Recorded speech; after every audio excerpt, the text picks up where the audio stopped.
ক্যারিয়ারের দারুণ সময় পার করছেন দক্ষিণী অভিনেত্রী রশ্মিকা মান্দানা। 2024 সালে অ্যানিমাল ও পুষ্পা 2 এর মতো পরপর ব্লকবাস্টার 2 সিনেমা উপহার দিয়ে তার বৃহস্পতি এখন তুঙ্গে।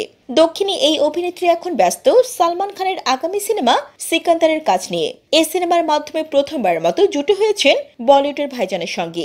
এবার জানা গেল সিকান্দারের শুটিং শেষ না হতেই এই জুটির নতুন সিনেমার খবর। ভারতীয় একাধিক সংবাদ মাধ্যম সূত্রে জানা গেছে, জওয়ান খ্যাত নির্মাতা অ্যাটলি কুমারের পরবর্তী সিনেমায় সালমানের সঙ্গে থাকবেন রশ্মিকা। যদিও বিষয়টি নিয়ে এখনো আনুষ্ঠানিকভাবে কোনো কিছু বলেননি সালমান এবং রশ্মিকা।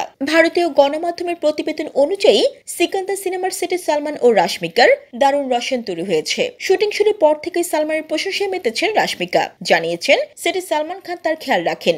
বলিউড ভাইজানকে মাটির মানুষ বলে উল্লেখ করেছেন নায়িকা। রশ্মিকা বলেন, শুটিং এর সময় অসুস্থ হয়ে পড়েছিলাম। যে মুহূর্তে তিনি এটি জানতে পারলেন, নিয়মিত আমার খোঁজ করতেন। কলা কৌশলীদের বলতেন আমাকে যেন পুষ্টিকর খাবার, গরম পানি দেওয়া হয়। ফলে সালমান ও রশ্মিকার এই রসায়ন কাজে লাগাতে চান অ্যাটলি। পথিক টিভি নিউজ ডেস্ক।